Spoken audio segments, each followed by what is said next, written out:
साईबाबा संस्थानतर्फे श्रीरामनवमी उत्सवाच्या पार्श्वभूमीवर मुंबईवरून पायी येणाऱ्या साई भक्तांच्या पालखी सोहळ्याचे नाशिक सिन्नर रोडवर उत्साहात स्वागत करण्यात आले। संस्थानचे माननीय मुख्य कार्यकारी अधिकारी गोरक्ष गाडीलकर व उपमुख्य कार्यकारी अधिकारी भीमराज दराडे यांनी पालखी मंडळांना भेट देत भाविकांशी संवाद साधला। गेल्या वर्षीप्रमाणे यंदाही परंपरा जपत मुख्य कार्यकारी अधिकारी व उपमुख्य कार्यकारी अधिकारी यांनी पालखी सोहळ्यात काही अंतर पदयात्रींसमवेत पायी चालत भक्तिभावाचा अनुभव घेतला। त्यांच्या या उपक्रमाचे भाविकांकडून उत्स्फूर्त स्वागत करण्यात आले। यावेळी मुख्य कार्यकारी अधिकारी गोरक्ष गाडीलकर व त्यांच्या पत्नी सौ वंदना गाडीलकर यांच्या हस्ते पालखीचे विधिवत पूजन करण्यात आले। या प्रसंगी साई भक्तांच्या सेवेसाठी संस्थान सदैव तत्पर असल्याचा संदेश देण्यात आला। या प्रसंगी श्री साईबाबा संस्थानचे अधिकारी व कर्मचारी उपस्थित होते। यावर्षी श्री साईबाबा संस्थानतर्फे पालखी पदयात्रेकरिता विविध ठिकाणी कीर्तन प्रवचनांचे आयोजन करण्यात आले असून पदयात्रींसाठी पिण्याच्या पाण्याची व्यवस्था, फिरत्या शौचालयाची सुविधा तसेच इतर मूलभूत सोयीसुविधा उपलब्ध करून देण्यात आल्या आहेत।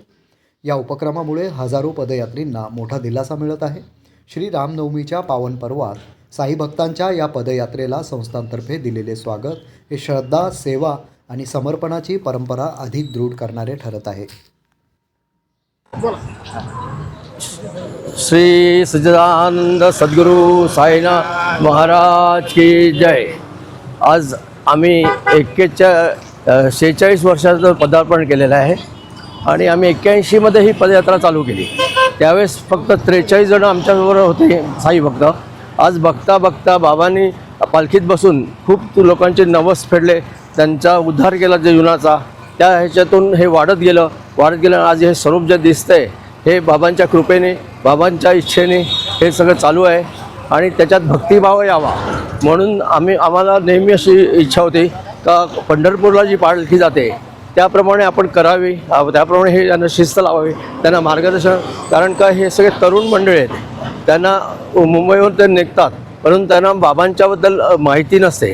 पण ह्या वर्षी म्हणजे गेल्या वर्षापासून साहेबांनी जे चालू केलं आहे ते आपला